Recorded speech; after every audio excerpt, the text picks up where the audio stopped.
So thank you. So the first thing I'd just like to say to everyone once again, welcome. Thank you for being here for our Basic Rights Special Education meeting. I'd like to get an opportunity to always, when we have some individuals from the Boston Public Schools Office of Special Education, to have an opportunity to just say hi, introduce themselves, so you guys can put a face to the name of individuals that may be helping or you may interact with. The first one, and please forgive me if I mess up the last name a little bit, it's going to be Heidi. Where did I put your last name? Cahoon McEwen, one of our assistant directors. So Heidi, if you want to come off mute and come say hi to everyone. Good evening. My name is Heidi Cahoon McEwen. As Roxy said, I am the Assistant Director of Special Education for high schools, some out-of-district support around special education institutional settings, McKinley, Henderson, and a few other out-of-district schools. Thank you. And we also have Janet Morrison on the call. Janet, if you want to come on and say hi. Sure. Hi, I'm Janet Morrison. I am filling in this evening for Joshi, who's our parent liaison. I am the administrative assistant for Ethan, who I believe, if he's not here, is trying to log on at the moment, to at least come by and say hi. And so, thank you for having me. Thank you for being here. And now we'll also have some of our board members who are on the call get opportunity. My name is Roxy Harvey. I'm the current chair of SpEdPAC, and I will pass it to Sandy to say hi. Hi, everyone. My name is Sandy LeBon. I'm the current vice chair for SpEdPAC, and I will pass it to Charlie.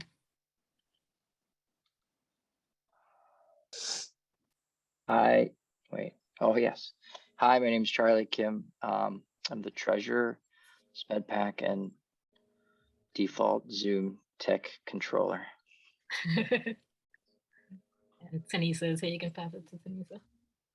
Tanisa? Hi, everyone. Thank you, Charlie. I am Tanisa. I am the secretary for SpEdPAC. Welcome, everyone. And I think Victoire is here. I don't know if I saw anyone else.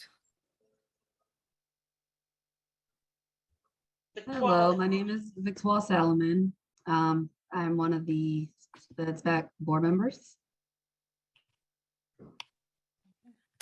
Thank you. All right, so there's no time like the present. So one reminder for everyone and for myself too, just be mindful of how fast you speak, to be mindful for our interpreters and our neurodiverse population, to just pace yourself a little bit, to have opportunity for people to take the information in. So I'm going to introduce our speaker for tonight. Her name is Diana Santiago, and she is a senior attorney with Massachusetts Advocates for Children, MAC. And we're really blessed to have her here today. So thank you. And Diana, the floor is yours. Thank you so much, Roxy. And thank you all for having me today to give this basic rights presentation. So as Roxy said, my name is Diana Santiago. I am a senior attorney at Mass Advocates for Children. And at Mass Advocates, I lead a project focused on addressing barriers to special education for immigrant students and parents. So today, we're going to talk about basic rights in special education. And this is an overview of the presentation. First, I'll make a quick comment regarding two realities impacting many families as they are navigating the special education process. Second, I'll be talking about the importance of parent participation in the special education process. Then I'll talk about the special education process itself, starting with step one, the evaluations, both school and independent evaluations. Step two, the team meeting. Step three, the IEP. I'll speak briefly regarding compensatory services, and then I'll give options that parents have when, after following the special education process, they continue to disagree with the school district. At the very end of your slides are a list of resources.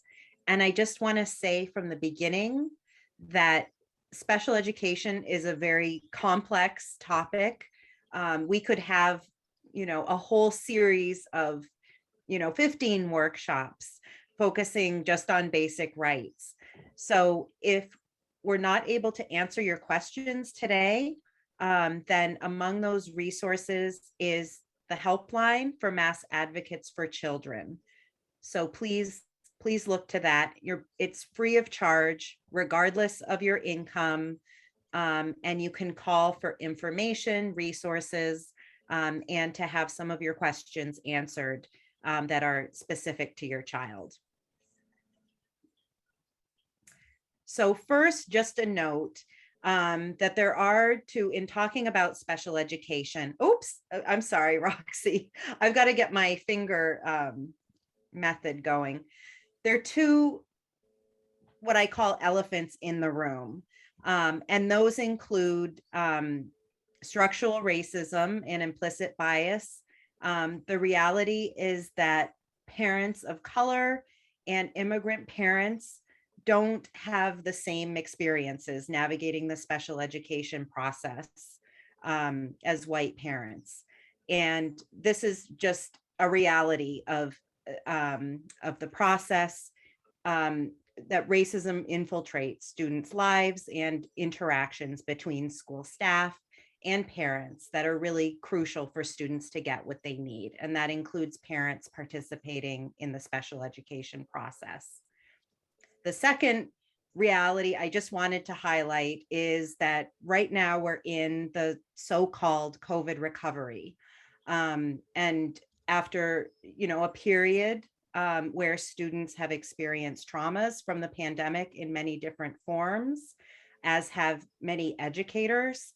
And there's a child mental health crisis, really that, has stemmed from the pandemic that has been increasing since prior to the pandemic, but continues to increase. And just to highlight that increase at Boston Children's Hospital, hospitalizations for suicidality increased 47% between March and June of 2020 compared to that same period for 2019. So data suggests that hospitalizations have continued to increase since that time. So this workshop is intended to give you practical information that you can use navigating the special education process. But I felt that it was important to just, mention those two realities for so many families. And then a note about compensatory services. So a lot of students were not able to access special education services during remote learning or hybrid learning. And it really isn't too late to request a meeting to talk about compensatory services with the school district if there hasn't yet been a meeting convened. And so what you can do is in writing, ask for a meeting to your special education chair to talk about compensatory services to address regression or lack of progress in students who may need compensatory services. The team should consider the previous year and the current year, and districts should get information and data from families to make a complete decision about what compensatory services may be needed. Okay, so now moving on to the, Roxy, I'm sorry, the basic rights. I shouldn't have to say this, but parents are a really important part of the special education process. You know your children best. You've known them since they were born. And you know what they respond to. You know what their triggers are.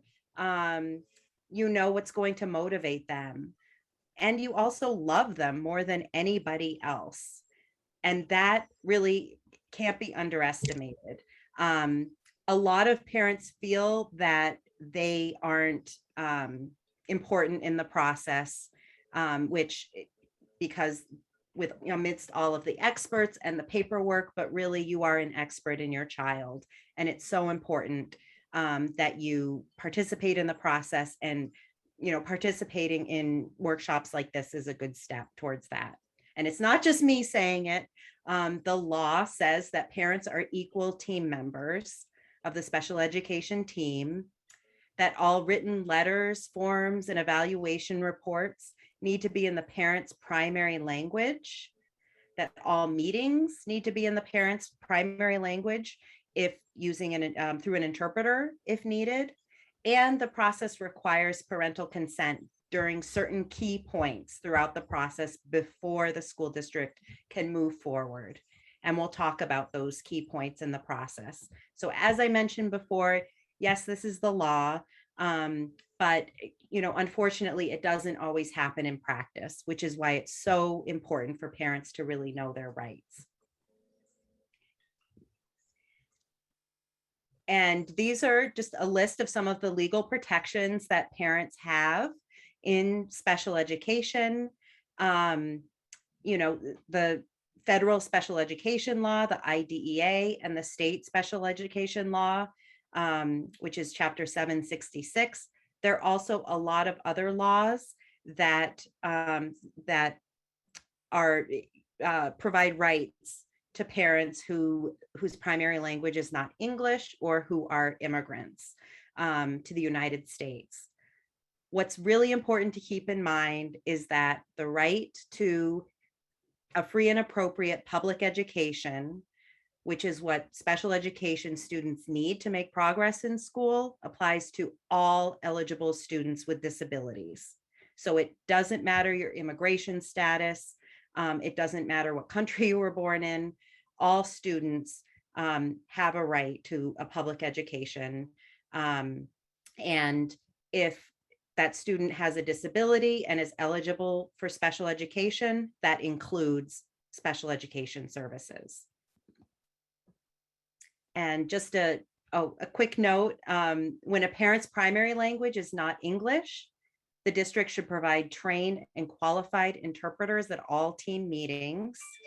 In addition, all IEPs, evaluations, and school notices should be in the parent's primary language. And they should receive them at the same time as an English-speaking parent would receive their documents in English. If you feel like you're being denied language access, the interpreter at team meetings is not trained and qualified, or if you're not receiving documents in your language, then an option that you have is to file a complaint with the problem resolution system, which is a department of the State Department of Education. They have forms in multiple languages, and you can actually complete it using your smartphone. I always suggest it takes 60 days to resolve a complaint through the problem resolution system. So I always suggest, of course, going to your special education contact or another contact at the school district before filing the complaint. Of course, as I mentioned earlier, you can always contact Max Helpline for any guidance or sample letters and things like that.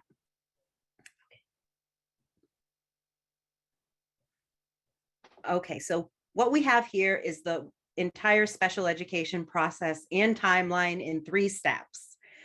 And I'll go through each of these 3 steps. The first step is the referral. The second step is the team meeting. And the third step, as I've laid it out here, is that the parents receive the individualized education program, or the IEP, and the parent responds to the IEP. So just a few important things to keep in mind. There are very specific timelines throughout this process within which the school district is required to respond. For example, the referral for an if a parent requests, makes a referral to special education for their child, then the school district must respond within 5 school days with the consent form. So that's just one example, but the process is really designed so that the school district has to act when there's a concern that a child may have a disability that's impacting their learning. And this entire process happens every year for students who already have an IEP, and every 3 years for a child who already has an IEP also, for their 3-year reevaluation. Okay, and so just talking about this first step of the special education process, the referral for an evaluation, anyone really can make a referral for a student to be evaluated for special education services. It can be the parent, it can be a teacher, it can be a service provider in the community, but whoever makes the referral for an evaluation, the school district must respond within 5 school days with the written consent form for the parent to sign so that they can evaluate the student. I always suggest to families everything in writing. If you have a concern, whether your child already has a disability or already has an IEP, and you're concerned that maybe there's a need that your child has that is not being addressed in the IEP, so you want to make a referral for an evaluation, always put it in writing. I always say, if it's not in writing, it's as if it didn't happen. So even in email, making a request for a referral for an evaluation is better than a verbal request for an evaluation. So the school district, when they receive the consent for the evaluation form, within 30 school days of parent consent, they have to complete the evaluation with the student. And just, we're seeing now a lot of cases of students who are having behavioral issues in class, in school, maybe that weren't present as much before the period of remote learning because of COVID. And a lot of parents are, of times the response from the school district, and I'm not speaking specifically to Boston public schools at all, but just in general, what we're seeing in our helpline is that school districts respond by calling the parent, for example, to come and pick up their child, or maybe they're suspending the student for behavioral issues.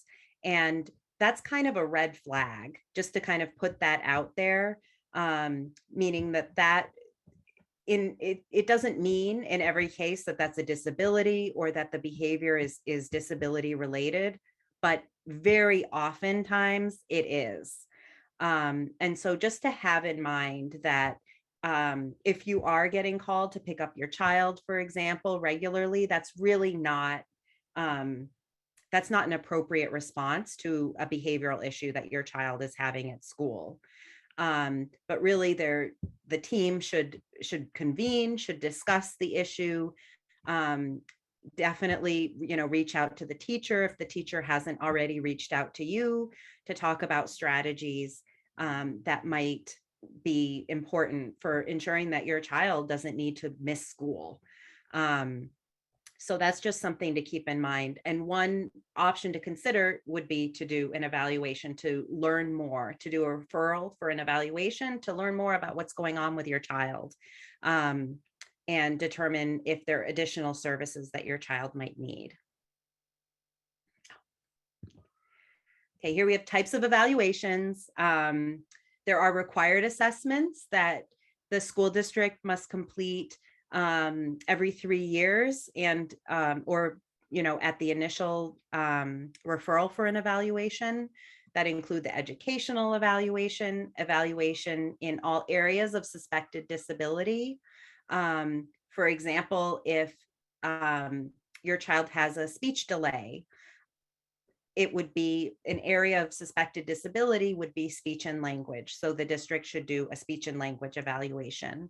If there's a behavioral issue, the school district should do a functional behavioral evaluation or an ABA evaluation to find out what might be causing that behavior and what might be recommended in terms of a response. Psychological home or health assessment at the parent's request, and at age 14 for students who have an IEP or students who are being referred for a special education evaluation. It's also required that the school district do a transition evaluation, which may include functional vocational assessments, and that starts at age 14 to prepare, to start learning what that student needs to prepare them for life after high school. Then there's the observation is an evaluation that parents can request.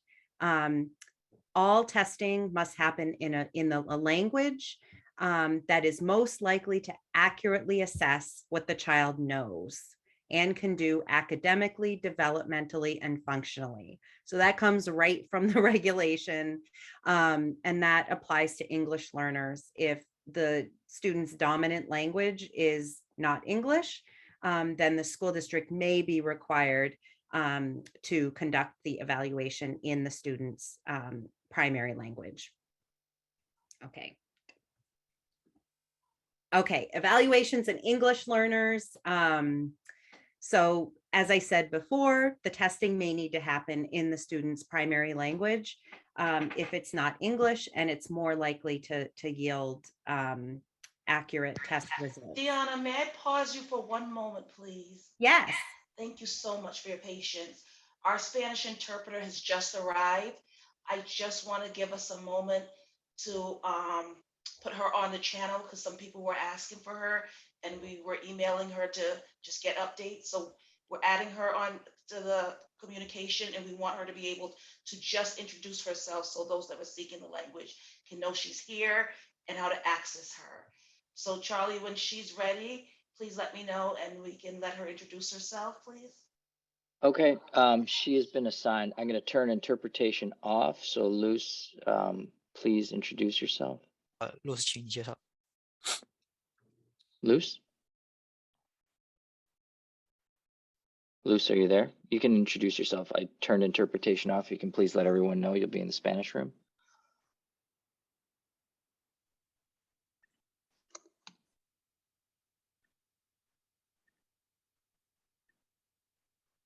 I was muted. We can hear you now. I'm sorry. They sent me another link. I was in another Luz, don't worry meeting. about it. We just need you. That's to all right. We introduce just, yourself. yeah. Okay, Introduction so and tell yes, me you're in the I'm Spanish ready. room. Assign me to the room, and I'll be happy to continue interpreting. And I apologize. That's Luz, okay, can you Luz. just tell them you're here in Spanish for our Spanish speakers? In Of Spanish. course. Thank you. Buenas noches. Estoy aquí para interpretar esta presentación en español. Por favor, entren a la sala de español. Tienen que buscar un icono del globo que está en la parte inferior de su pantalla. Si están en un teléfono celular, está en la parte superior a la derecha. Van a tocar 3 punticos. Van a ver que sale la palabra interpretación. Van a ver que sale en diferentes idiomas, tocan el español y entrarán a la sala para que me oigan la interpretación. Gracias. Thank you. Thank you. The interpretation rooms will begin again. Thank you for your patience. Please go to the globe, go back to the English channel if you're listening in English or the other languages. So thank you. Deanna, please proceed. Thank you. Okay, thanks. And Roxy, I'm actually not on this slide yet. I think I'm just going to look at your slides because I'm terrible at signaling when it is time to change. I'm realizing. Come on, Sandy. One before that, or whoever's doing it. I'm no blame. This is my. Is this the correct slide? The one before this, I think. Okay. Roxy, can I just ask a process question? I see some parent questions in the chat. Is questions answered at the end, just so people know? So we're going to be answering them right there in the chat so Deanna can continue with her presentation. Okay, thank you. Thank you. I appreciate that. And I will try to leave time at the end for questions also. Okay, so yeah, so next slide. So yes, so thank you. So you can go to the next slide, please. Okay, perfect. So this is, okay, so this is really important. This is a very basic right that parents have in the special education process that can really make a difference for students. And so the evaluations that the school conducts are very important for determining what services the student needs to be able to learn in school. Sometimes the parent disagrees with the school district evaluations. They may disagree with the recommendations. There may be information that wasn't considered as part of the school evaluations. For whatever reason, if the parent disagrees with the school evaluations, the parent has a right to request an independent evaluation, which is like a second opinion evaluation. And there are two different options for parents if they want to request that the school district fund the independent evaluation. Parents have the option of using insurance, private insurance, or some evaluators will accept Mass Health for an independent evaluation. The parents also have the option to request that the school district fund it. So the two options, if the parent wants the school district to fund the evaluation, is using a sliding fee scale, which for students who are eligible for free or reduced lunch, the school automatically must pay for the independent evaluation. And the parent needs to request it in that case within 16 months of the school evaluation. If you want to call Mass Advocates for Children's helpline, which is listed at the end of this presentation as a resource, we can talk you through the process for requesting an independent evaluation. We have template letters. We have a list of evaluators who accept the rate that school districts are required to pay for the evaluation. So definitely feel free to do that. It may be our most common issue that we hear from parents contacting the helpline. The second option for requesting that the school district fund the independent evaluation, if the parent doesn't want to share their financial information with the school district, they can request funding for the evaluation, and then the district must either agree to pay for the evaluation or they can file a hearing request at the Bureau of Special Education Appeals, which is the, it's kind of like special education court. So again, any questions about that, please contact Max Helpline. The independent evaluation is really crucial if the parent is just concerned that their child is not getting the services or the support that they need in school. Okay, next slide. Okay, so now we'll talk about step 2 in the process, which is the team meeting. So we talked about the referral for an evaluation, the different types of evaluations that can be done, and the independent evaluation if needed. The next step in the process is the team meeting. And this should happen at least every year for students who already have an IEP. If there's a problem with the students learning during that period of time, or if there's a disagreement with the school district, it's possible that there will be more than one team meeting in the year.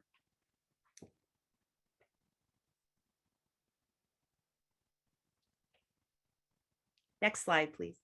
Thank you. And the purpose of the team meeting is to talk about the evaluations and your child's progress in school, which should be based also on quarterly progress reports that you receive about your child's progress in school in different areas, to decide if your child is eligible for special education or continues to be eligible for special education, to write the individualized education program or the IEP, and also before your child's IEP ends every year, or to discuss parent rejections to a proposed IEP. for a lot of parents, the team meeting is a scary experience. There are a lot of people around the table. Sometimes, depending on the child's different areas of suspected disabilities, there may be 12 or 13 people around the room. If the parent's primary language is not English, the parent has a right, if they prefer, to have an interpreter at the meeting.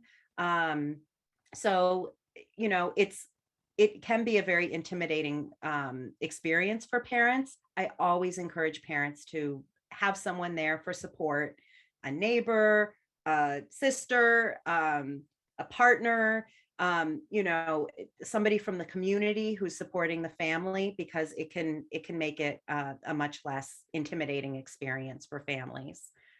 Next slide. Oh, next slide, please. Okay, so preparing for the team meeting, that's another way to make it a more useful experience for the family and for the student. So I always suggest, requesting the evaluations before the team meeting, including in the parent's language, if they require translated evaluations. And by law, if they request those evaluations, the school district must give them to them at least 2 days in advance of the team meeting, so that you have a sense of what is going to be talked about at the team meeting. As I mentioned before, invite an advocate, a service provider, independent expert, or a friend. Write down your concerns and questions before the meeting. That is so important. I have 2 children who have IEPs, and I've gone to a lot of team meetings for my work, but when I walk into the team meeting for one of my children, my mind, it's happened before, my mind has just gone blank, and I can't remember, what are my concerns? What are my questions? So to have that in writing has been, is really important to be able to refer back to that. And of course, address the need for a qualified interpreter, especially if it's been a problem before. So if you've had a team meeting in the past and, the interpreter was not doing an effective job to allow you to participate in the meeting, definitely request a different interpreter for the team meeting. It doesn't hurt just to ask. Document that prior interpreter did not enable you to effectively participate in the meeting, and can the school district please assign a different interpreter who is trained and qualified to serve in the role of interpreter. Next slide, please.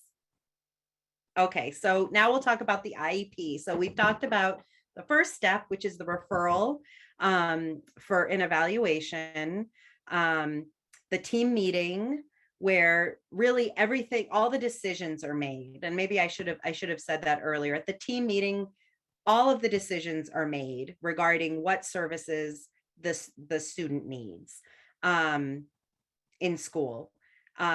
After that, the parents will receive a copy of the IEP or the proposed IEP, and all of that should happen within 45 school working days of receiving parent consent. So the third step of the process is the parent receipt of the IEP and responding to the IEP. Next slide, please. Okay, so the IEP contents, include parent and student concerns.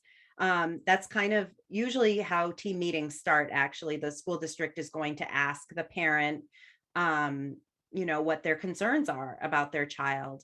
And that information is documented in the IEP. It's the first section of the IEP, and those concerns should be addressed during the course of the team meeting. They must be documented in the IEP as the parent expresses them. So I would absolutely recommend writing that down. You may even want to email your concerns to the special ed coordinator before or after the meeting, just to make sure that they're correctly documented. Student strengths and key evaluation results is another part of the IEP, where evaluation results are documented. The parent and student vision statement, the present levels of performance of the student, which talks about the accommodations and modifications that your child may need to be able to learn in school, the goals and objectives for your child, and service delivery. Now, I'm going to talk about some of the key sections of the IEP from this list. I would need a much longer training to go into more detail about each of these sections of the IEP.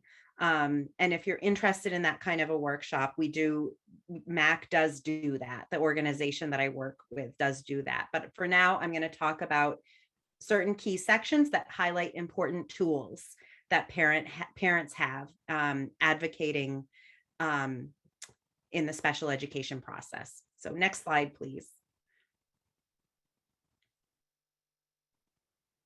Okay, so IEP services, which are listed in can be listed in a few different parts of the IEP, can really include anything that the student needs to learn in school, to learn new skills and information, and to make progress in school. So depending on the needs of the student related to their disability, they may be parent training, assistive technology in the classroom, occupational therapy, a behavior plan. It could be an aid in the classroom. Something that is very important is that the services must be decided based on the needs of the student, not on what services are available in the school district, not based on the cost of services, and not based on staffing. If there's, for example, if a student requires occupational therapy, and the occupational therapist takes a leave of absence from school, the school district must provide a replacement occupational therapist or provide compensatory services for sessions of occupational therapy that student didn't receive. So that's something that's very important to keep in mind, that it's all based on the disability related needs of the student. Okay, next slide, please. Service delivery grid. So a lot of you may be familiar with this part of the IEP, and it's important because it describes where your child is provided with services, whether it's in the general education class with non-disabled peers or in settings outside of the general education class. And so you can tell that from which section, whether it's the top grid of the IEP where it says consultation, whether it's in the B part of the grid where it says special education and related services in the general education classroom, or the bottom part, which are special education services that are offered outside of the general education setting.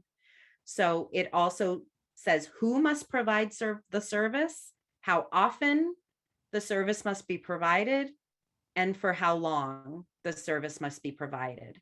So something that's really important when you get a new IEP proposed by the district, before you sign it, compare the service delivery grid from the current IEP that the school has been using, that you signed last, with the new IEP before you sign it, just to make sure that there isn't anything in addition or different that you did not expect after the team meeting, because then you can raise that with the special education team. Okay, next slide, please. Okay, the IEP and English learners, the special education team must discuss the impact of language needs of a student who is an English learner, as related to their access to making progress in school, which is FAPE, or a free and appropriate public education. The team must consider whether the primary language instruction is necessary for the English learner student to receive FAPE. So in some cases, the student, for them to be able to continue learning at their grade level, they may need instruction, or they may need texts in their primary language while they're learning English, so that they continue to learn math, they can continue to learn social studies and reading in their language while they continue to learn English. All of that is decided through the team meeting. Next slide, please.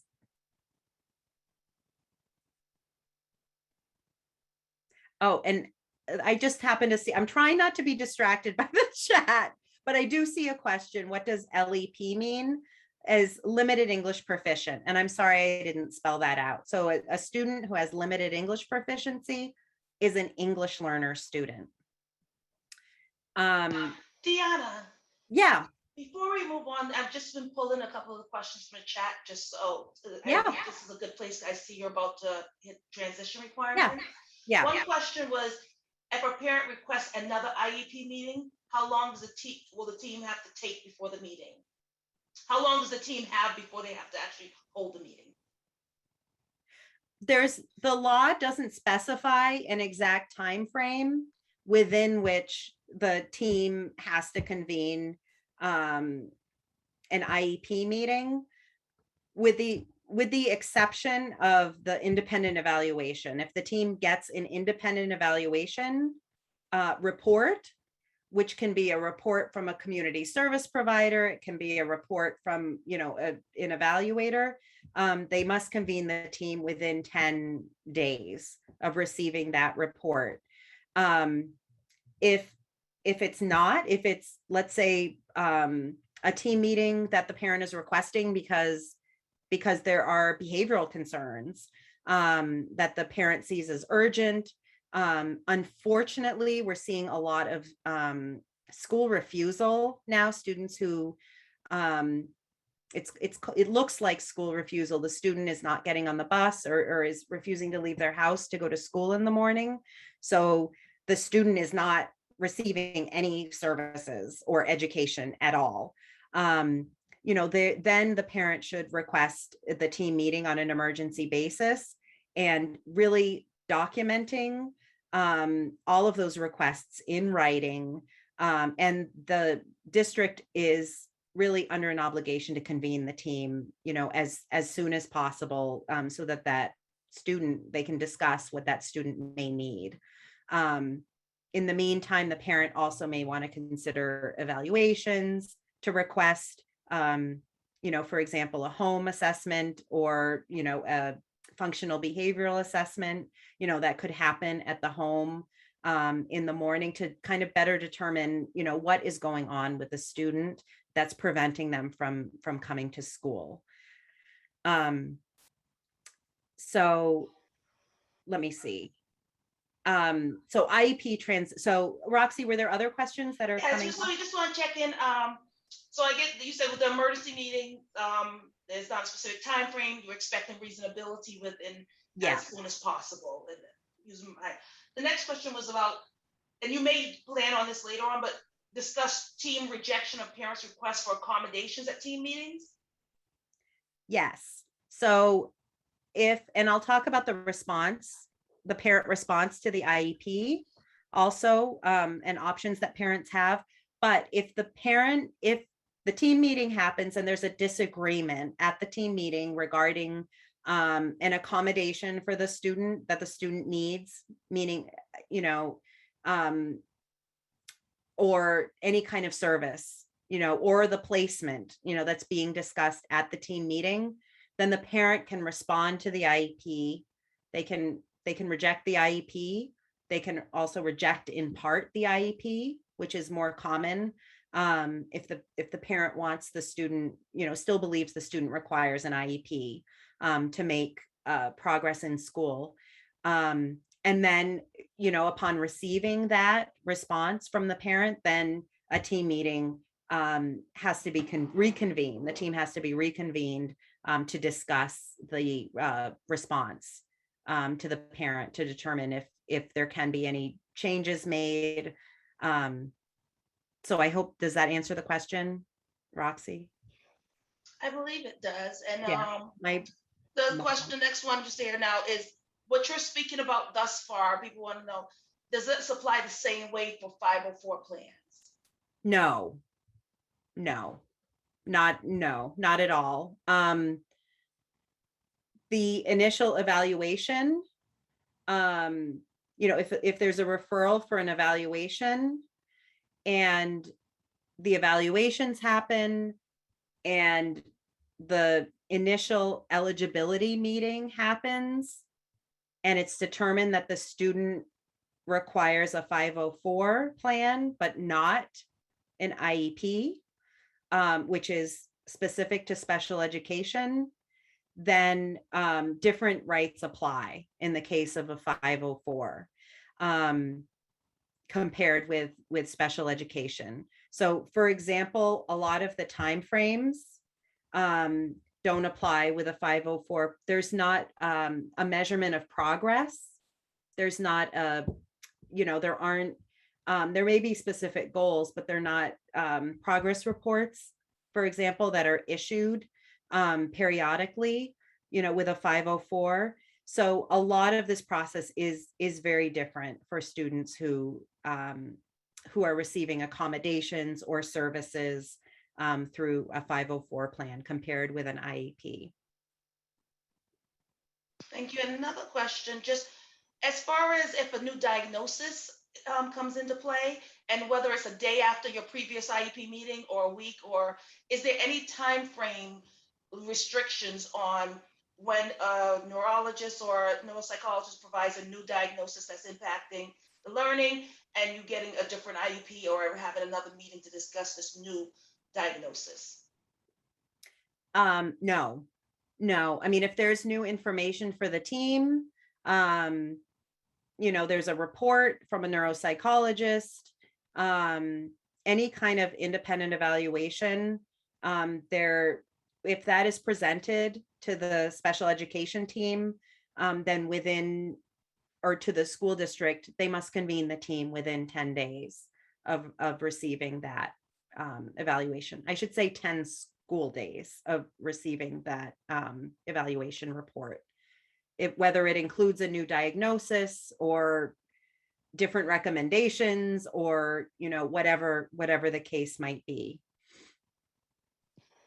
Thank you, Deanna. Please go ahead with your transition requirements. Okay, so transition requirements, there are 2 points of transition during the special education process. You could say 3, because there's graduation at the end, which is the major transition, exiting special education. But the first of those is before the child's 3rd birthday. The school district must provide, well, this is kind of to explain, the school district must evaluate a child suspected to have a disability before their 3rd birthday, and convene the special education team to talk about whether that child requires special education services. All of that must happen before the child's 3rd birthday, so that when the child turns 3, they're ready to go with the IEP, with the placement, with the services that student needs to be able to learn in school. And then the second point of transition is when the student is turning 14, excuse me. And I mentioned earlier that the school district is required to complete transition assessments for students upon turning 14, which might include vocational assessments. They should include assessments regarding the interests and the strengths and the areas of need for that student related to their transition to life after high school. So that's a crucial part that kind of launches the transition process starting at age 14. The school district should provide services at school and in the community for students who are transition age, meaning between the ages of 14 and 22, who are still in high school, it's really not enough for the student to be, continue to be in a classroom for that entire period of time. Students must have the opportunity to be able to put their skills to use and develop new skills in the community. And really, these services are designed to prepare the student for work after high school, higher education, if the student is interested in going to college, and independent living after high school.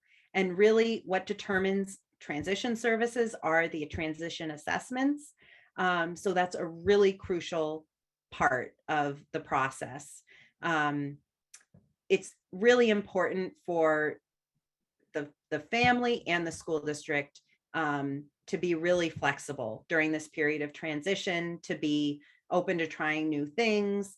And it's another area where we get a lot of calls from our helpline of parents who are concerned that their parents aren't ready to transition out of high school. So it's a time that's really a crucial opportunity for students with disabilities to learn skills in the community. And also, starting at age 14, the student's invited to the team meeting. So that's another area that can be sensitive for a lot of students. The school district and the family should prepare the student, for the team meeting. And it's really, up to the family how they want their child to be included in the meetings. It is a discussion about, their child's life. So this is in the law with that in mind, that student should be included in those discussions. But really, the family can gauge, the level of participation of the student, whether they come in and give a presentation about what their interests are, or what they've been doing in school, at the beginning of the meeting, and then leave for other parts of the meeting, or whether it makes sense for the student to be at the full meeting. So next slide, please. Worried about time. Okay, and this is the placement, the IEP placement. So this is the decision about the setting in which the student is going to be receiving their education. And it's a decision that's made by the IEP team. The team can only consider the unique needs of the child. So similar to services, when we're talking about services, the decision about the student's placement needs to be made about needs to be based on the unique needs of the child. So the availability of a program in the district to meet the needs of the student should not be the basis for determining the placement of the student. If it's determined that the student needs a certain placement, the district doesn't have that available, they need to make that available to the student. If it's a question of cost, if the student, may need an out of district program or a residential program, they can be very expensive. Again, that cannot be part of the decision in determining, what that student needs really to learn in school. Something that is really crucial in the law is that inclusion with non-disabled students is required as much as possible. And this is regardless of the grade level that the student is learning at. So if the student is at a fourth grade level, age-wise, is learning at a second grade level, that student should still have the opportunity to be included with non-disabled peers as much as possible. So in the general education setting as much as possible.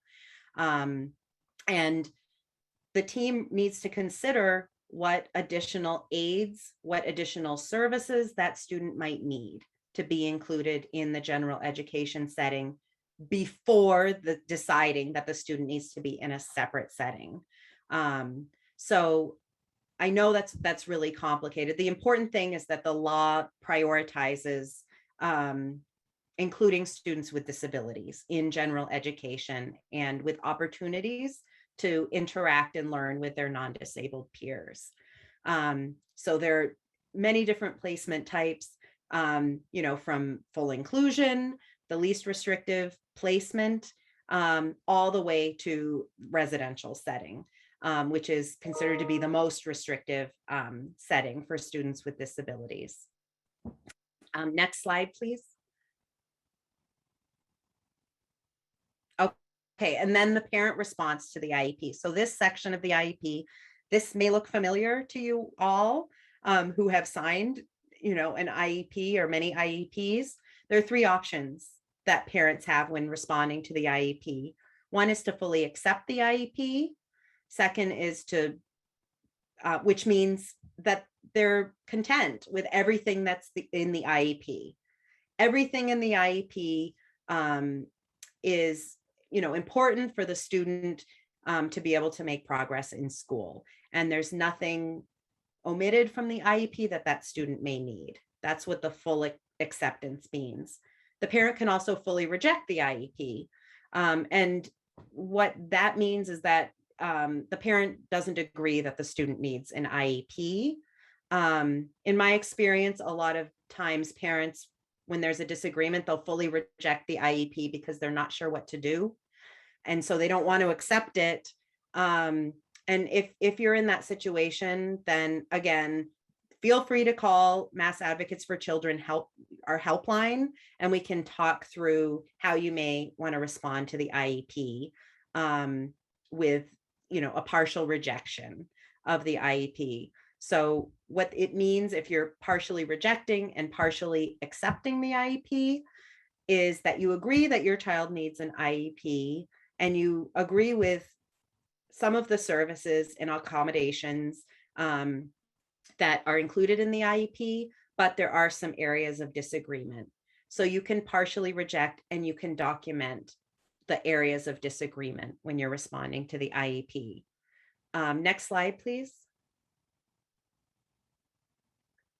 Okay, this is another really important point in the special education process.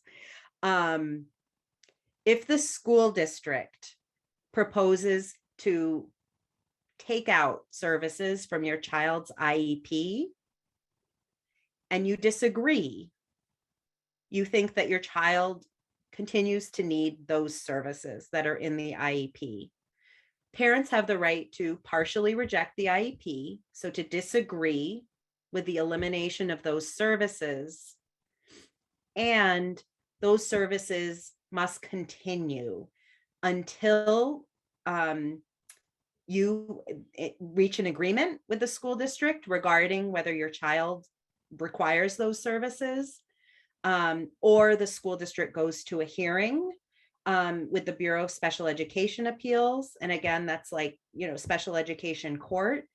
And so it's really important. Those services will continue. So that's a really important right that parents have in terms of if they disagree with the elimination of services, or it also applies when there's a change in placement. So if the school district is, for example, proposing that your child be removed from the general education setting, from full inclusion, and put into a substantially separate program, you can reject. If you disagree with that, you can partially reject. You can reject the change in placement, and your child will remain in the full inclusion setting, again, until you reach an agreement with the school district or until the school district goes to a hearing and a hearing officer decides differently. And those are called stay put rights. When that's the case, when there's that kind of a disagreement, I always recommend that, the parent should go ahead and arrange for an independent educational evaluation, which is the second opinion evaluation that we talked about. Okay, next slide.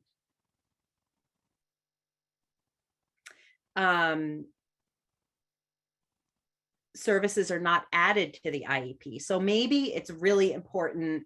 There's a student who, requires, speech and language services. And maybe they're only getting speech services 1 day a week for 15 minutes. And the parent disagrees.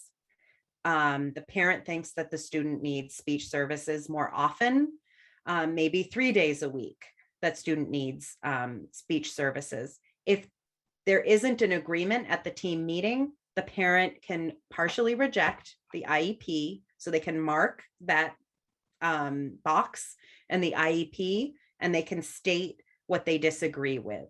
So they can partially reject the leaving out or the omission of services. I always, again, recommend where there's a disagreement like this, that the parent get an independent educational evaluation or that second opinion evaluation again, which, recommending the amount of services that that student needs. So that's really important. So next slide.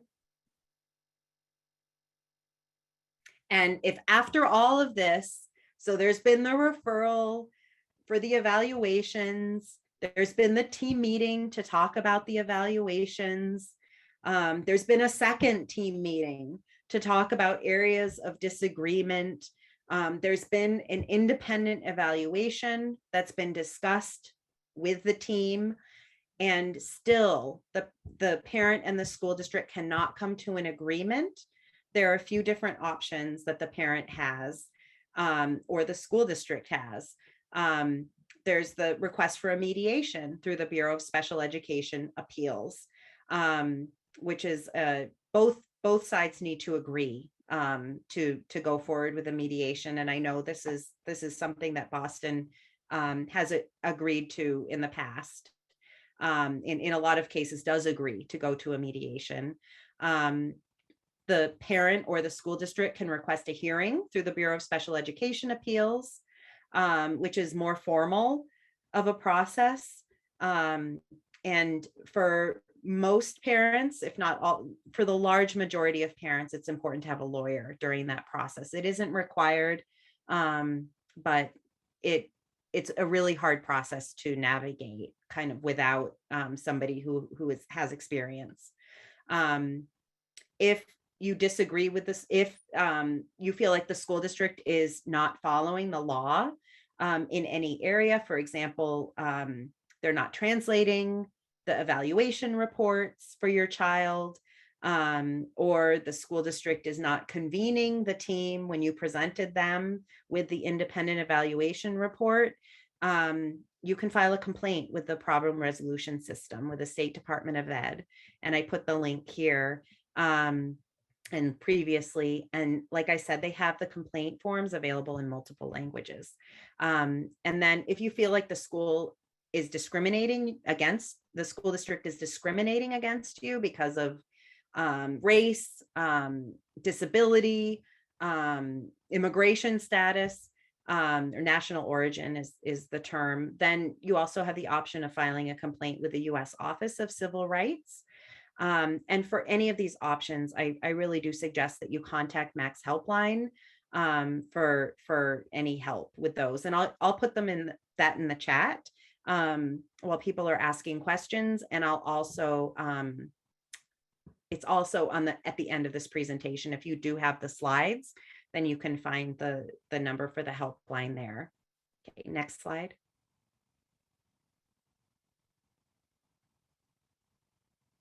Okay, and this is another resource for families. This is a video series on the special education process and these different aspects of the special education process. Right now, we only have them available in English and in Spanish, unfortunately. But these are a resource that you can access, from your home, just to get some kind of quick information regarding different aspects of the special education process. Next slide, please. And these are other resources that we have at MAC. The helpline, we have a website with a lot of information related to COVID. If you have questions, for example, about COVID compensatory services, or any other or questions related to COVID health and safety requirements, that they are available on our website with resources in multiple languages. We have a Facebook group in Spanish and one in English. And so those are just resources to keep in mind. And then the next slide, I think, is other legal advocacy resources in special education. If you want to switch, that are also resources to families. So I think I've left some time for questions. Thank you, Deanna. Thank you. That was very helpful. I will give you a chance to catch your breath, put some of we will share the slides, but if there are key numbers and resources you want to put in the chat, because there are some questions that Heidi or Janet can also address that I will ask of them too, so you can put anything you want to put in the chat while I ask some of those questions we pulled from the chat. So one thing, and I think this question, Heidi, if you'll be able to answer this, I think it's related to the individual asks about a number about independent evaluations or email if you want to request an independent evaluation. Send the request to your coordinator of special education. They will give you reply with the independent evaluation form for you to fill out, and then you will return that to your coordinator of special education. And if a family wants to look at the form themselves without asking from the coordinator, is it available online at the Office of Special Ed's website electronically also? I will defer to Janet for that answer. I'm not sure if it's available on the website. Are you talking about the consent form? I'm sorry. Right. The So independent information, if for independent evaluations, yes. I'm actually not sure. I'd have to check into that. I can get back to you. Okay, thank you. You're So welcome. if you're able to find the link, if you send it to us, we can post that, so make it easy. And also, just in general, if Heidi, if you want to just touch on if there's anything different that looks about how the meetings look when they're done, team meetings look when they're done virtually, if there are any differences among them? Nope, they still follow the IEP process done virtually. And if a parent would like to request an in-person meeting, that can be done through the coordinator of special education, and they will work with the school personnel to assess a space that can accommodate the team and having that meeting in person. But the team process should continue as outlined, even if it is virtual. Thank you. And Heidi, you're one of the assistant directors of high schools also. And one of the questions is there a transitional high school, or kind of like figuring out what high schools to, when kids need to transition? So our high schools, certain high schools do have programs for 18 to 22-year-olds post, they're called SP students, post-graduation students. And I cannot list off the top of my head the schools that have those programs, but that would be discussed as part of the team process for kids that need that service beyond beyond 18. And for 14 to 22-year-olds, when especially at that 14-year age where is typically the high school, is there a link on the Office of Special Ed's website that describes the different high schools and the programs they have at them that you could put in the chat to help our families also?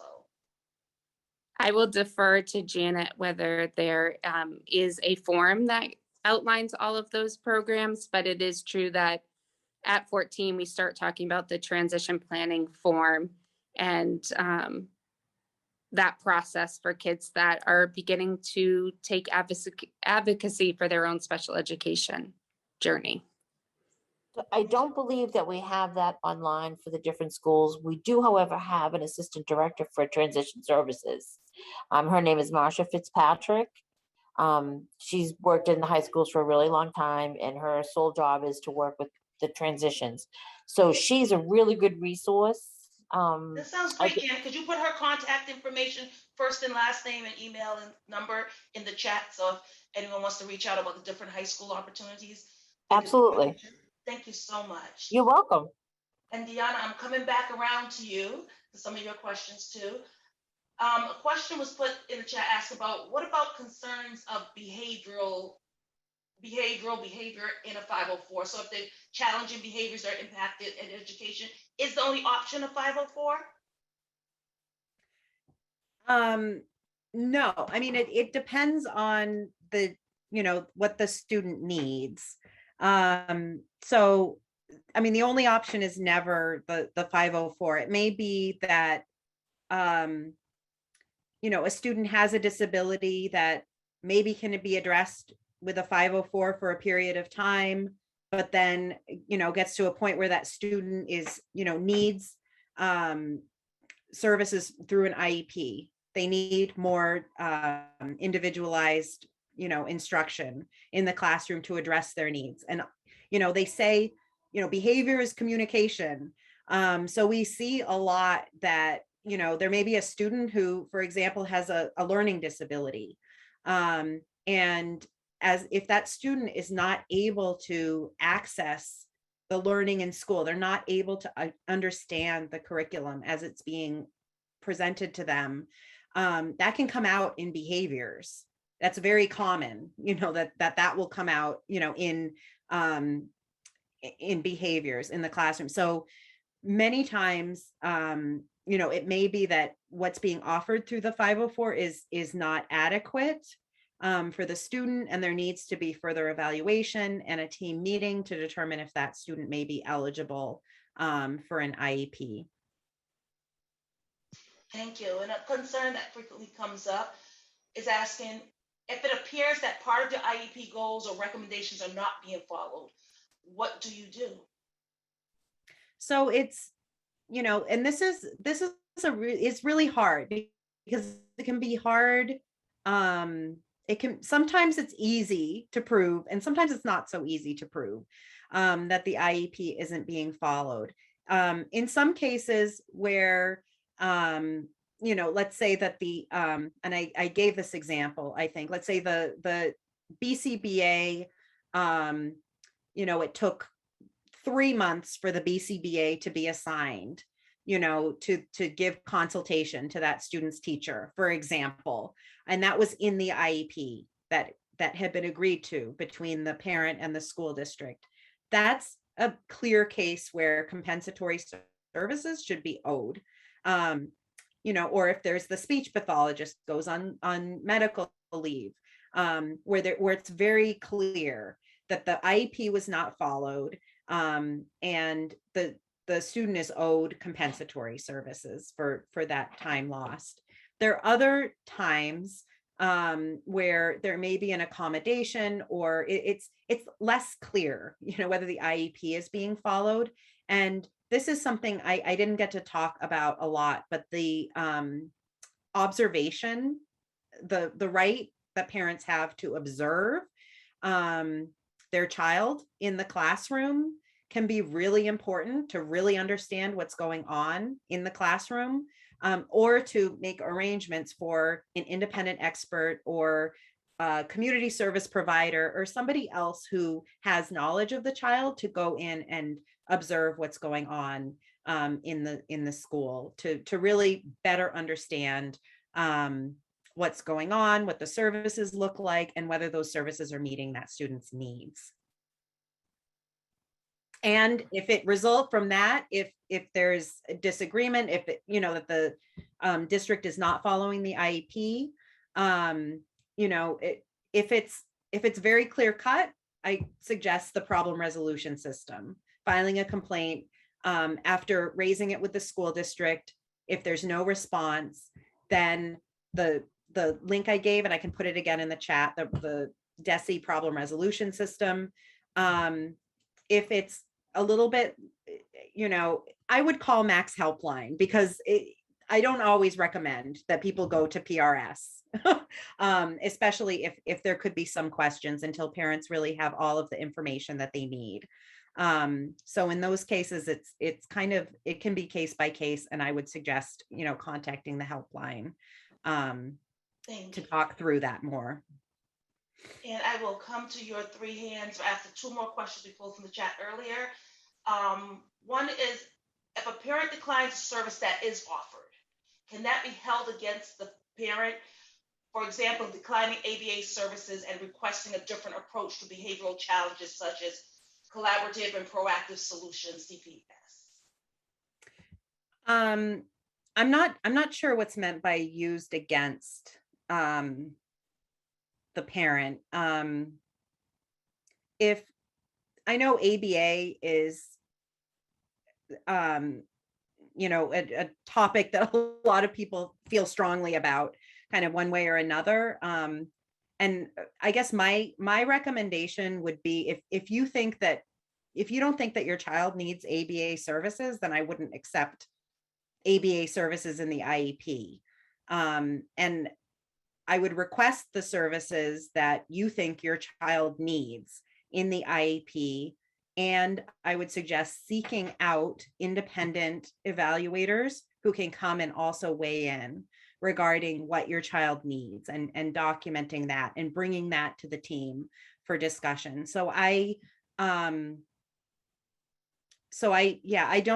I'm not sure how that would be used against a parent if they reject that service. There might be kind of legal strategy questions there that are specific to the case. And, again, it might be something that we could talk about, through the Max helpline.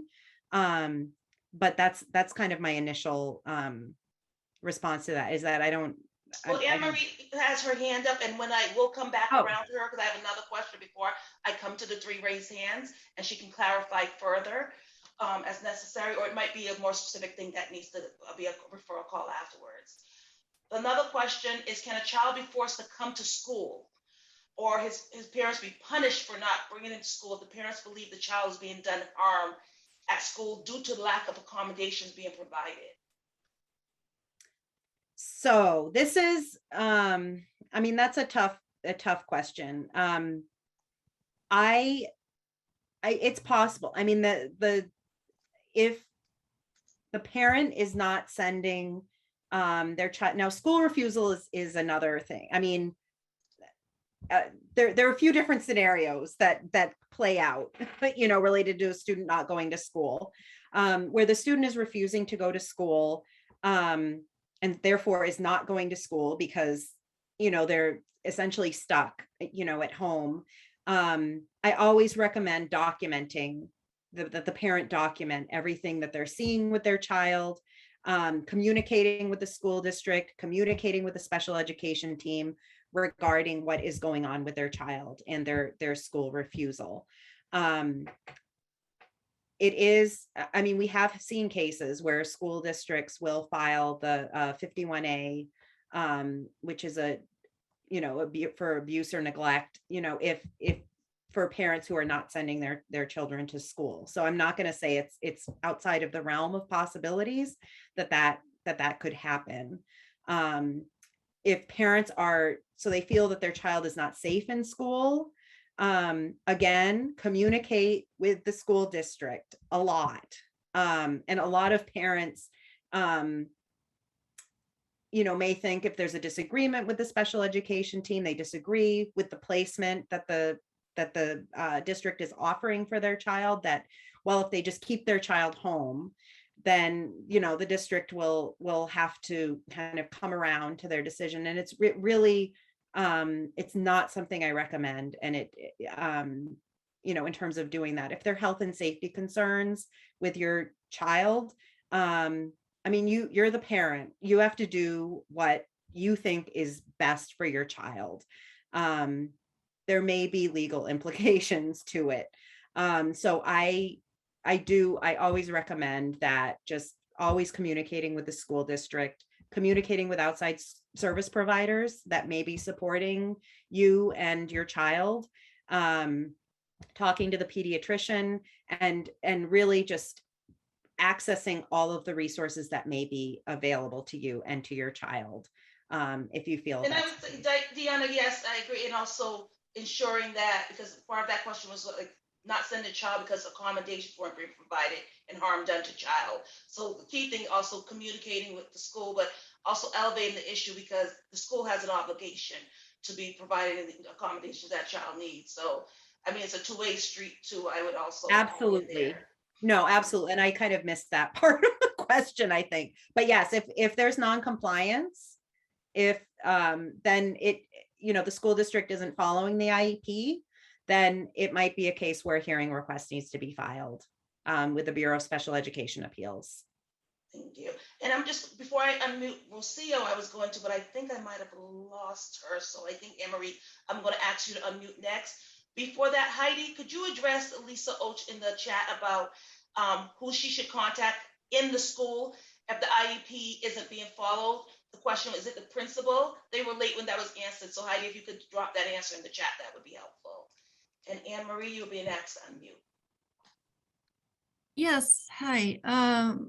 I'm the one who asked both the question about whether a parent denying services being offered can be used against them, and the question about whether, if you believe that sending your child to school is putting them in harm's way, can, be some, can then lead to the school and or the child or the parent receiving some sort of consequence. Basically, my question right now has to do with, well, the clarification is that, my kid is experiencing bolting as soon as he gets into the school.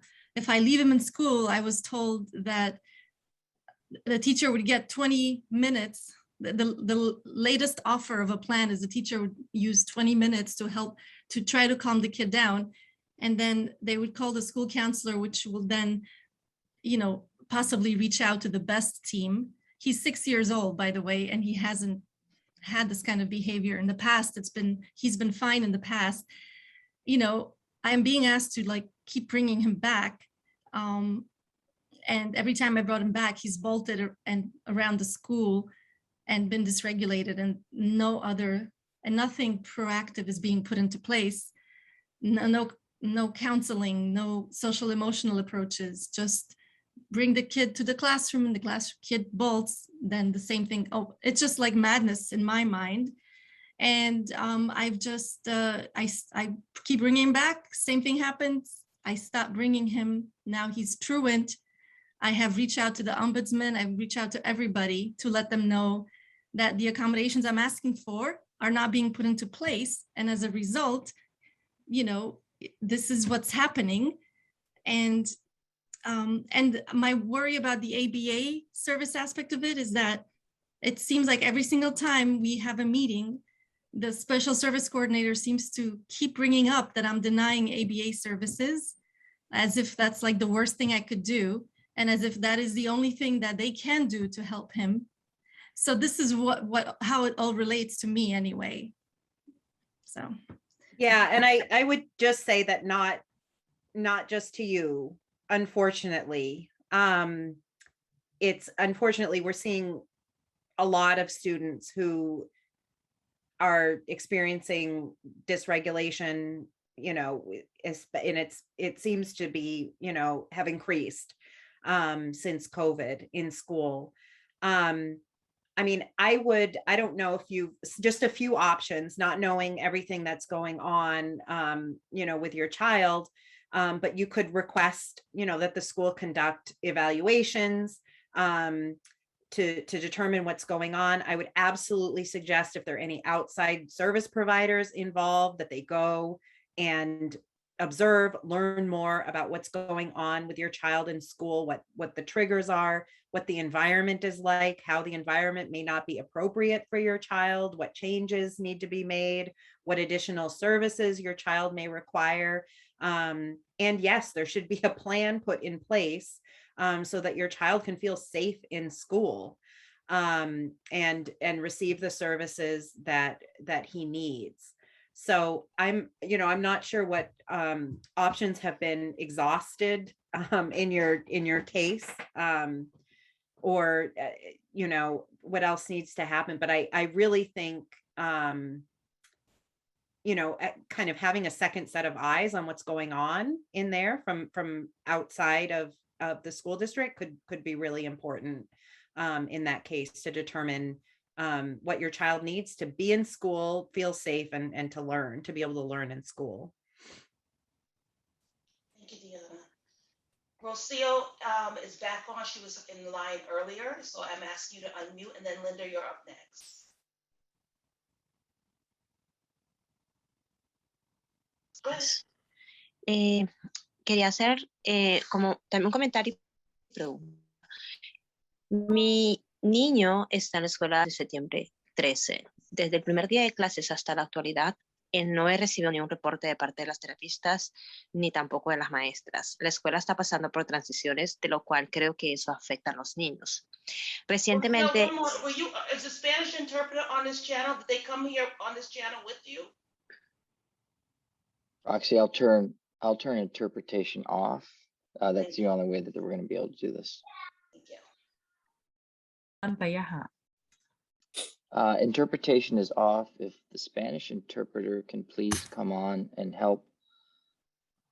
Is it Linda Well, who's speaking? I try to say it in English. No, Luz is here. Luz, are you? Sí, yo le puedo ayudar. Hágame el favor y no hable tan rápido. Con eso yo la puedo asistir. Si usted me dice unas 2 o 3 frases, vamos. Bueno, no se preocupe que tenemos tiempo. Dígame. Okay. Mi niño fue diagnosticado con autismo y él tiene la evaluación de EIP. Ajá. Entonces, my son has been diagnosed with autism and he has an IEP. Meu filho foi diagnosticado com autismo e também tem um IEP. Entonces, el detalle es que desde el 13 de septiembre hasta la actualidad no recibo reporte de maestras ni de terapistas sobre el aprendizaje o desarrollo de esta evaluación.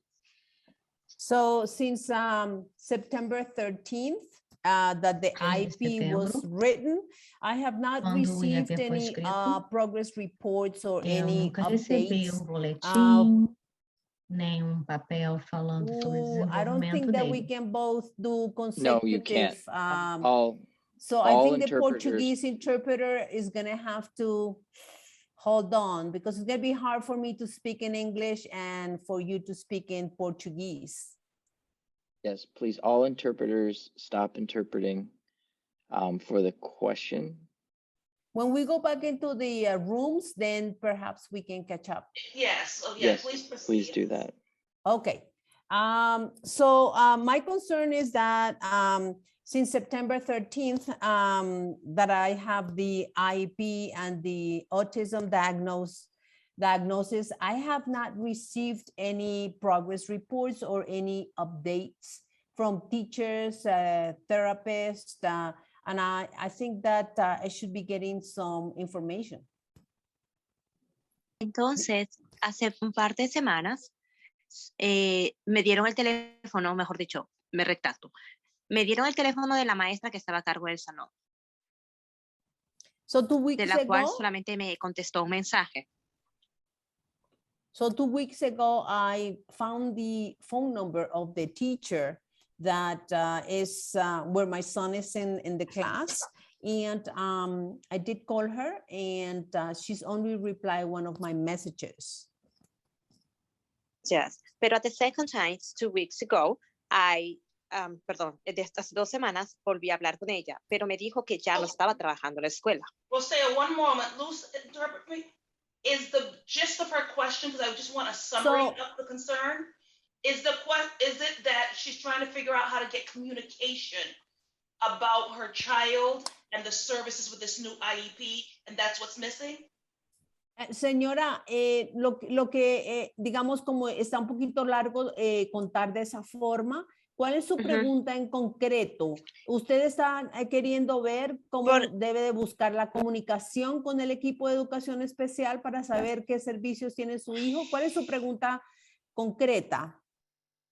Mi pregunta en general es, ¿cómo yo puedo no presionar, sino buscar los recursos necesarios para que la escuela me permita, lo que dijeron antes, de poder estar presencial en el salón de clase, cómo trabaja con mi niño, porque no sé, solamente dicen que tiene un buen día y yo veo más retraso del que tiene ahora. O sea, antes estaba mejor, ahora veo retraso. ¿Me dejo entender? Sí. Okay, so this is my question to, the best of my ability to be concrete is that I want to know how to look for help from the special ed department so that I can go in the classroom and observe my child. Because All they tell me when I said, how is he doing is fine. I don't think that is going well because my child is regressing. So the way he was behaving before the IEP was better than the way he's behaving now or the way that he's acting now. So that is my question. How can I go in the classroom and observe my child? Okay, Charlie, can I have interpretation services put back on so I can summarize the question and she can hear the answer on the Spanish channel also? Yes, I'll turn it on.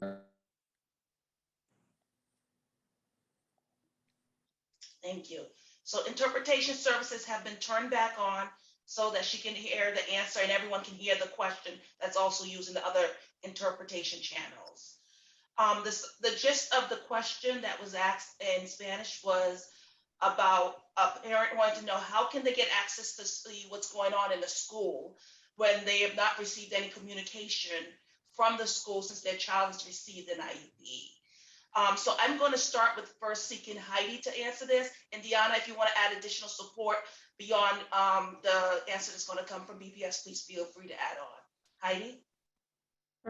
So the coordinator of special education would be your first point of contact to set up an observation in the school. They will work with school leadership and other personnel to arrange that. And then as far as communication, I would also ask the coordinator of special education to support you in meeting with the IEP team to discuss a communication plan. So everybody is clear about how communication is going to happen and what time frames. You do get quarterly progress reports, but I do hear that mom is interested in being communicated with on a more regular basis. So you can have that discussion with the team and outline a plan. And Heidi, can you address when the team or the coordinator is not responding to emails or communication? What is a family expected to do then? Please contact the Office of Special Education and the personnel in that office will put you in touch with the Assistant Director of Special Education for the assigned school. And will you be able to put that contact information just in the chat again so that everyone has it? And when they call that number, different languages are available so that they are able to access it. The question, people are able to answer their question from different languages. Yes, we would use Lion Bridge to make sure that we can communicate with our families. Thank you. And I did post the email address. It's specialeducation@bostonpublicschools.org. There are a number of us that answer that daily. So that's kind of a good general email address to address questions. We try to get you help, hook you up with the assistant director that oversees the school. Those are answered daily by a number of people. So that's a great email address to use. Thank you. And You're just to also say that there's a very specific law that entitles parents to observe their children in school or to arrange for an outside service provider or independent evaluator to observe their child in school, which is, that can be important. It sounds like it could be important in your case. But I would agree that the communication plan, having kind of a plan for, the information that the teacher is going to be giving to you about your child, would be a really important step to take here also. Thank you. Linda, you're up.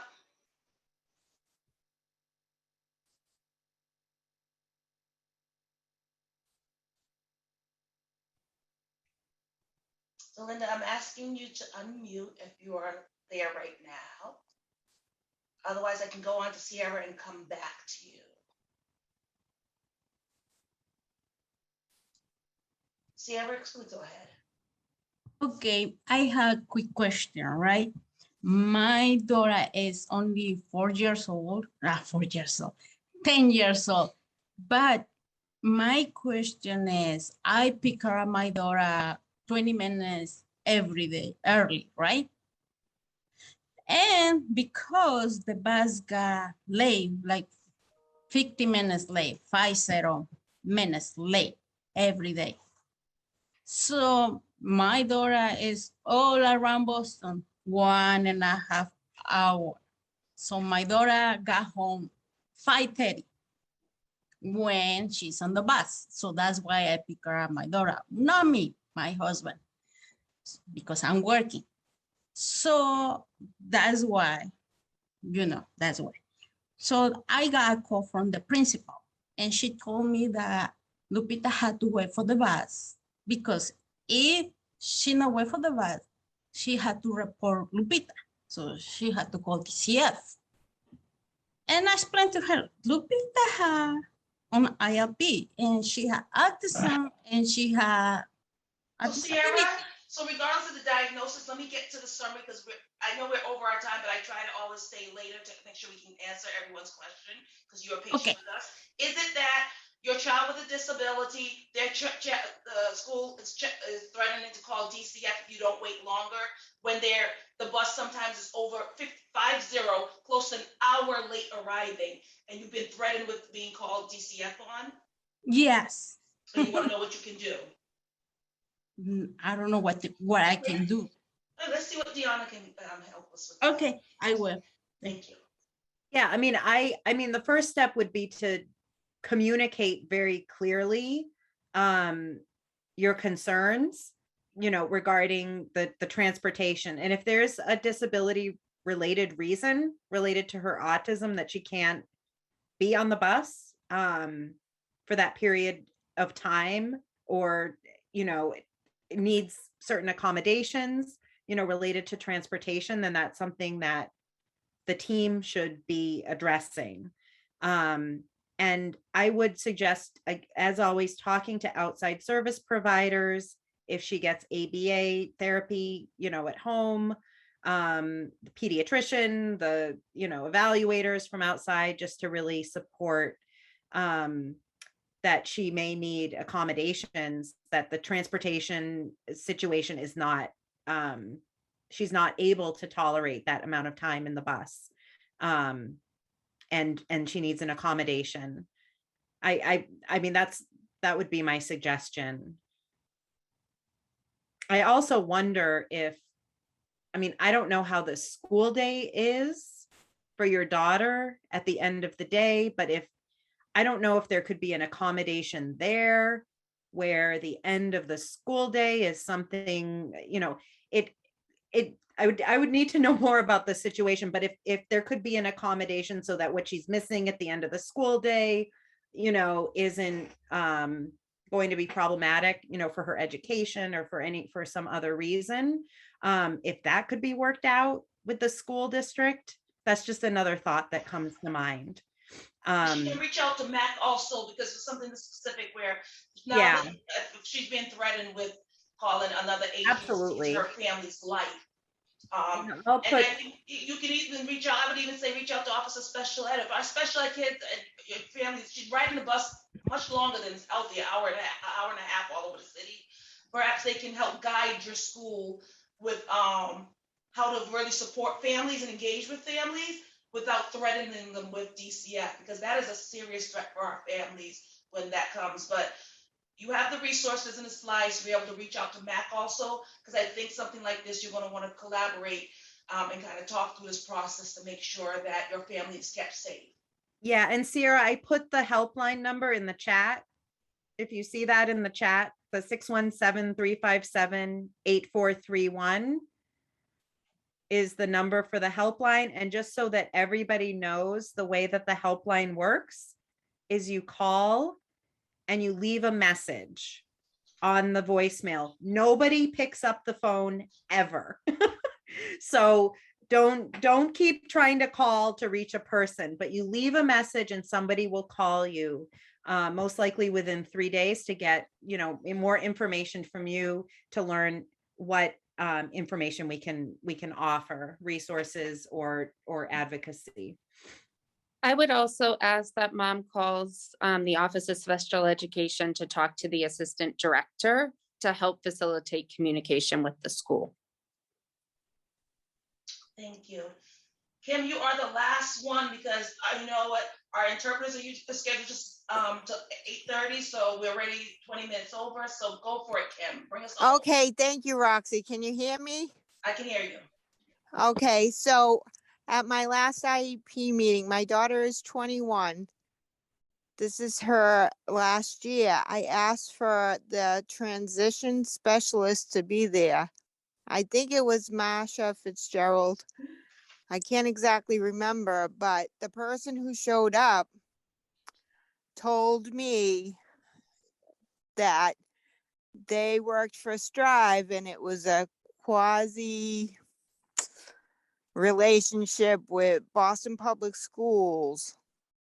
Now you're saying that Marsha Fitzgerald is the special needs assistant to the assistant to transition. She's the I'm assistant sorry. Office of Special Ed Assistant Director for Transitions. Yes. That's correct. Okay, because the person I asked for, the person in charge to show up at the meeting where my daughter is 21 and doesn't have, a transition plan that's really in place. And then this person said that, they really wasn't in charge. And so she is in charge. Marsha Fitzgerald is in Marsha charge. Fitzpatrick oversees Oh. the entire program. Okay, But you're saying if you have a concern and Marsha Fitzpatrick was not able to resolve it, your question is then who can you go to? no, I don't think it Or was. you just need to know who was in charge of it? No, I just wanted to know who was in charge because people didn't know who was in charge. And I think, I just wanted to make sure that was the right person to be calling to come to my meeting. Yes. All right. I'd also like to mention that the SpEdPAC is hosting a transition fair. I believe it's November 19th, which Okay. is going to have a lot of information about. So our resource fair will also have transition services, and Marsha will be one of the speakers in one of the rooms there. So there's another opportunity to meet with her. So excellent. So thank you very much. I appreciate you all that were able to stay on because, especially our interpreters, to make sure that they obviously are paid for their extra time and that those who were able to stay to make sure all families were able to access. So thank you to our families who stayed late, to our interpreters, to everyone that was able to join us, our staff from the Office of Special Education and our parent volunteers. We really appreciate everyone being here. We want to remind those, especially individuals who Spanish is their native language, that next Thursday we will have a basic rights workshop again, but this one will be in Spanish with English interpretation. And then mention our resource fair. So please feel free to go to the website, check out some of the events that will be coming up. Sandy has put the website in the chat. And you can email us, call us, and we'll help you get in touch with who you need to get in touch with. Just make sure.